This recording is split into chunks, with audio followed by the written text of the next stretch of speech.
नमस्कार साथियों, मैं राजेंद्र आप सबका स्वागत और अभिनंदन करता हूं अपने YouTube channel astrology based on लघु पराशरी में। आज का विषय है वृश्चिक लग्न के राजयोग। लेकिन विषय से आने से पहले एक चीज मैं आपको बताना चाहूँगा। ये राजयोग जब समाप्त होंगे उसके बाद राहु केतु गोचर जो 30 अक्टूबर को हो रहा है उस पर मैं वीडियोज बनाऊंगा। और वृश्चिक लग्न के बाद 4 लग्न और बचती हैं, तो ये भी संभव है कि वे वीडियो नवंबर की शुरुआत में आए। अब मैं विषय पर आता हूँ। वृश्चिक लग्न, आप जन्मांग लीजिए, किसी ज्योतिषी द्वारा बनाया हुआ या कंप्यूटर द्वारा बनाया हुआ, और जिस भाव में लग्न लिखा है उस भाव को प्रथम भाव समझिए। उसमें जो अंक लिखा होगा वही आपके लग्न की राशि का अंक होगा। जैसे अगर 8 लिखा है तो इसका अर्थ होगा कि व्यक्ति का जन्म वृश्चिक लग्न में हुआ है, और वृश्चिक राशि चक्र की 8वीं राशि है, इसलिए लग्न में 8 का अंक लिख दिया गया है। अब हर बार की तरह मैं पहले बात करता हूं वृश्चिक लग्न के शुभ और अशुभ ग्रहों की, उसके बाद आऊंगा मैं धन योग पर और राजयोग पर। वृश्चिक लग्न के लिए मंगल लग्नेश है। मंगल की 2 राशियां होती हैं, एक मेष और दूसरी वृश्चिक। वृश्चिक लग्न के लिए मंगल लग्नेश होता है और उसकी दूसरी राशि मेष आती है 6ठे भाव में, इसलिए षष्ठेश भी होता है। लग्नेश है इसलिए शुभ फल देगा, लेकिन व्यक्ति के व्यक्तित्व पर 6ठे भाव के जो कारकत्व हैं उनका भी प्रभाव रहेगा, लेकिन फलों में शुभता की अधिकता रहेगी। हमारे वर्तमान प्रधानमंत्री नरेंद्र मोदी की राशि वृश्चिक ही है, लग्न वृश्चिक ही है, और उनकी राशि भी वृश्चिक है, क्योंकि चंद्रमा लग्न में बैठा है। प्रथम भाव में वृश्चिक राशि है, इसलिए लग्न वृश्चिक हुई, और चंद्रमा भी वहां बैठा हुआ है, इसलिए चंद्र राशि या राशि भी वृश्चिक हुई उनके अंदर। और मंगल भी वही बैठा हुआ है, लग्नेश वहीं बैठा हुआ है, चंद्रमा वहीं बैठा हुआ है।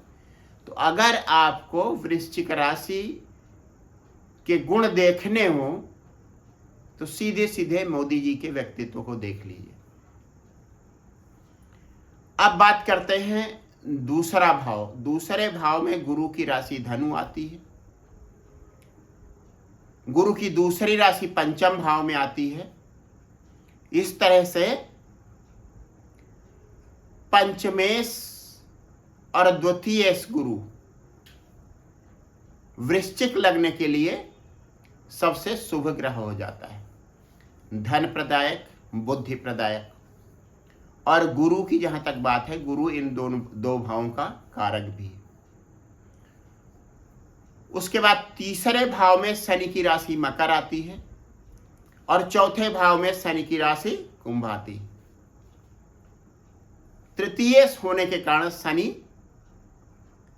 वृश्चिक लग्न वालों के लिए अशुभ माना जाता है, अशुभ फल देता है, बहुत अच्छे फल नहीं देता।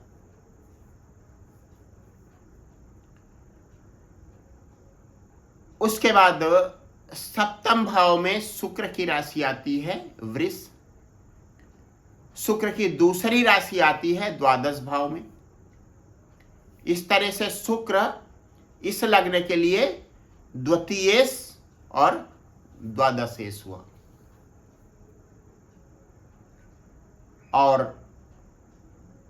केंद्र स्वामी है, सौम्य ग्रह है, इसलिए पाराशर ऋषि ने शुक्र के फलों को दोषपूर्ण माना है। केंद्र अधिपति दोष लगता है शुक्र पर। अष्टम भाव में बुध की राशि आती है मिथुन। बुध की दूसरी राशि एकादश भाव में आती है। एकादश भाव जन्म कुंडली का सबसे अशुभ भाव होता है। मानसिक अशांति के लिए, शारीरिक कष्ट के लिए। और दूसरी राशि अष्टम भाव में आती है, इसलिए अष्टम भाव के भी खराब परिणाम व्यक्ति को मिलते हैं। बुध की महादशा में, अंतरदशा में, प्रत्यंतर दशा में। और एकादश और अष्टम भाव का स्वामी होने के कारण बुध वृश्चिक लग्न का सबसे अशुभ ग्रह बन जाता है। उसके बाद नवम भाव में चंद्रमा की राशि कर्क आती है। नवमेश सबसे ज्यादा शुभ भाव, सबसे ज्यादा शुभ त्रिकोण। दसम भाव में सूर्य की राशि आती है सिंह। क्रूर ग्रह है और केंद्र का स्वामी बन जाता है, तो वृश्चिक लग्न के लिए शुभ फल देता है। ये 7 ग्रह हो गए: मंगल, बृहस्पति, शनि, शुक्र, चंद्र, सूर्य और बुध। अब बात आती है राजयोगों की। तो सबसे पहले नरेंद्र मोदी की जन्म कुंडली ले लेते हैं। एक बात मैं फिर से दोहरा देता हूं। मैं आपसे बार बार ये कहता हूं कि आप सारे वीडियो देखें, भले ही वह आपकी लग्न से संबंधित हो या न हो। अब जैसे पहली बार मेरे मन में यह विचार आया कि एक उदाहरण कुंडली ले ली जाए। इसके पहले यह विचार मन में नहीं आया था, इसलिए मैंने कोई उदाहरण कुंडली नहीं ली थी। आगे भी मैं कोशिश करूंगा कि उस लग्न विशेष की एक एक कुंडली में ले लूं। तो नरेंद्र मोदी की जब जन्म कुंडली की बात आती है, लग्न में वृश्चिक राशि, उसमें मंगल स्वराशि में बैठा हुआ और नवमेश चंद्रमा भी वहां बैठा हुआ नीच का। मेरा अपना अनुभव है कि जन्म कुंडली में जो ग्रह नीच का होता है, उस ग्रह से संबंधित फलों में कुछ ना कुछ कमी व्यक्ति महसूस करता है। प्रधानमंत्री के पिताजी के बारे में मुझे नहीं मालूम, लेकिन ऐसा मैंने देखा है।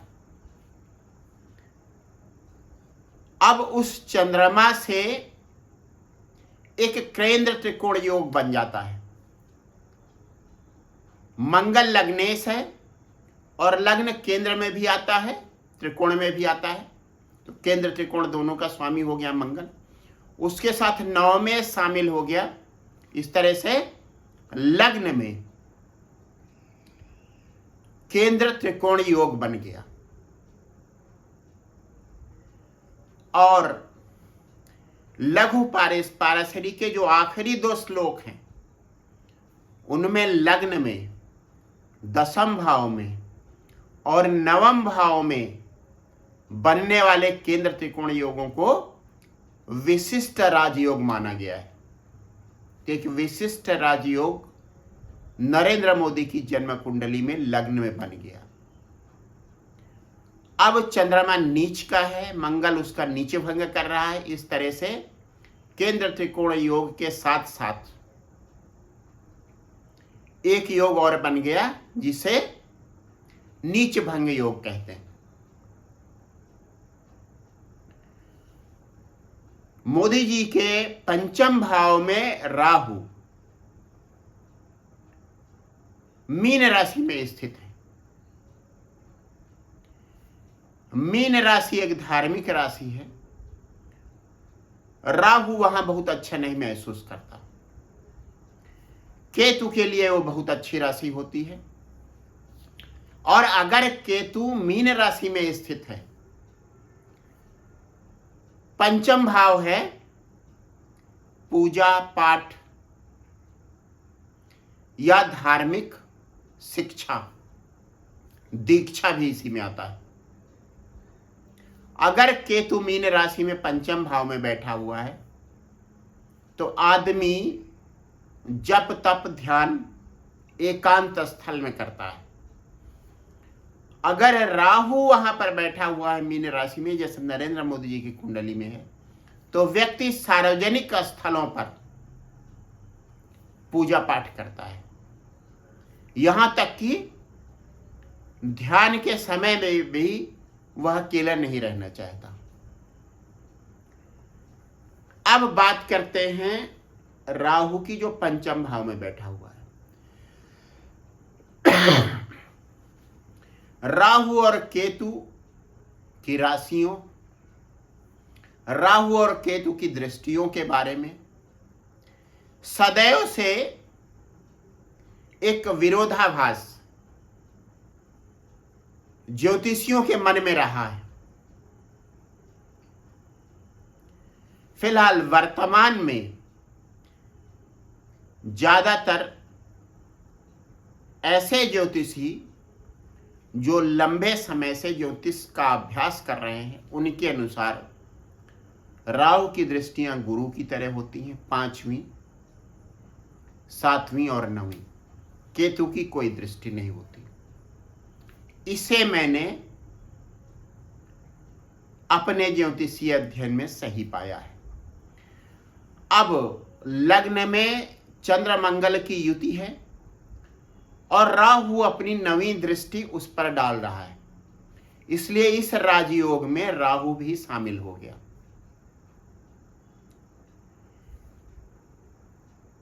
वर्तमान समय में नरेंद्र मोदी जी की मंगल की महादशा चल रही है। चंद्रमा की महादशा में गुरु के अंतर में मोदी जी प्रधानमंत्री बने पहली बार 2014 में। राहु गुरु की राशि में बैठा हुआ है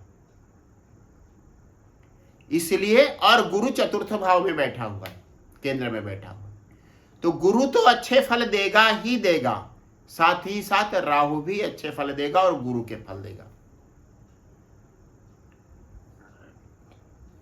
अब चंद्र महादशा जो 9वें भाव का स्वामी है, उस महादशा में मोदी जी प्रधानमंत्री बने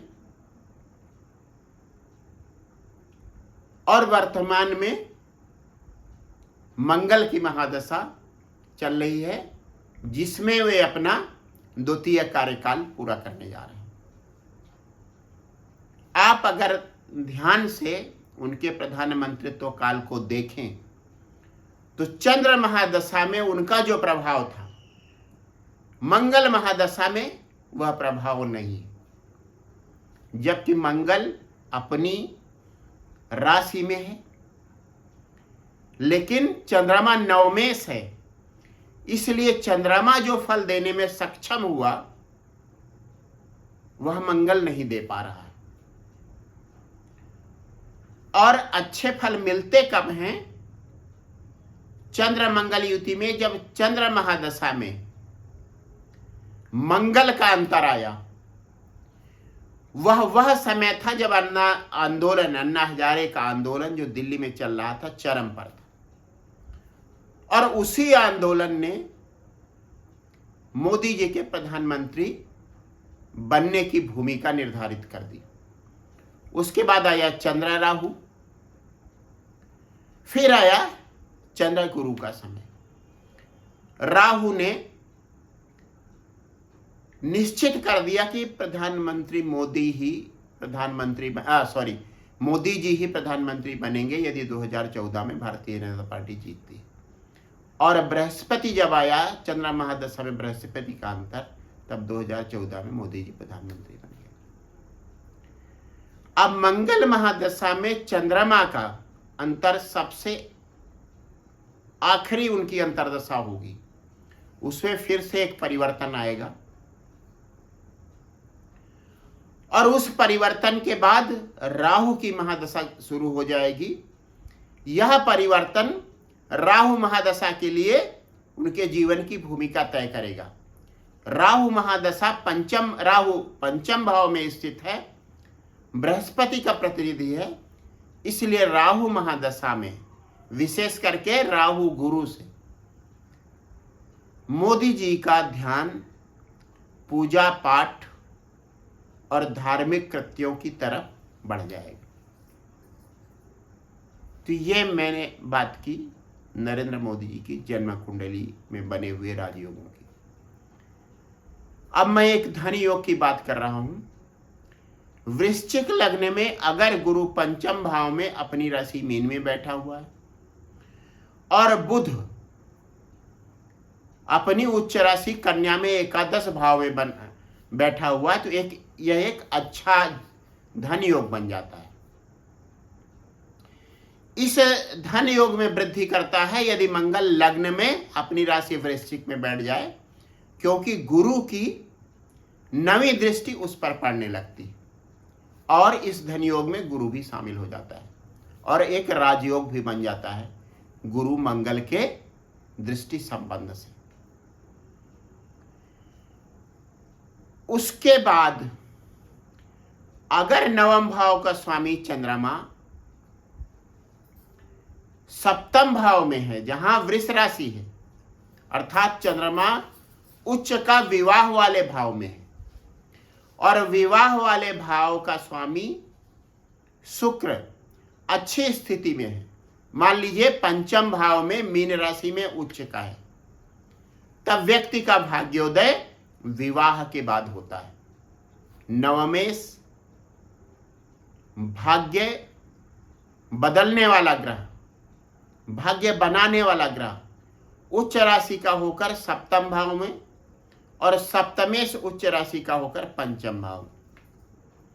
इस राजयोग में पंचम भाव में बैठा हुआ शुक्र और वृद्धि करेगा। अब अगर सप्तम भाव में सूर्य बुध और शुक्र एक साथ बैठे हुए हैं, तब एक बहुत अच्छा राजयोग और धनयोग बनता है। क्यों? शुक्र यहां अपनी राशि में होगा और बुध अपने भाव से नवम भाव में होगा, सूर्य अपने भाव से दसम भाव में होगा। यदि कोई ग्रह अपने भाव से केंद्र या त्रिकोण में स्थित होता है तो वह अपने भाव के अच्छे फल देने में समर्थ होता है। अब यहां सूर्य क्या हो रहा है, अपने भाव से 10वें भाव में बैठ रहा है, बुध अपने भाव से 9वें भाव में बैठ रहा है, इसलिए सूर्य बुध और शुक्र की युति एक राजयोग और धन योग बना रही है। यदि मंगल लग्न में बैठ गया तब वह इस योग में वृद्धि ही करेगा। उसके बाद अगर गुरु नवम भाव में स्थित है जहां वह उच्च का हो जाएगा, साथ में चंद्रमा स्थित है और लग्न में मंगल स्थित है, तब व्यक्ति के व्यक्तित्व में मंगल के जो दोष होंगे, जो मंगल की अधीरता होगी, मंगल का क्रोध होगा, उसे बृहस्पति की दृष्टि शांत करेगी। एक संतुलित व्यक्तित्व, अच्छा सा राजयोग, साथ ही साथ धन योग भी बनेगा, क्योंकि गुरु द्वितीय भाव का भी स्वामी। बस आज का वीडियो इतना ही। अगली बार धनु लग्न के राजयोग अवश्य उस वीडियो को देखिएगा। यदि आपने किसी वजह से, किसी कारण से अब तक मेरा चैनल सब्सक्राइब नहीं किया तो उसे तुरंत ही सब्सक्राइब करें। एक बार फिर से आप सबको बहुत बहुत धन्यवाद।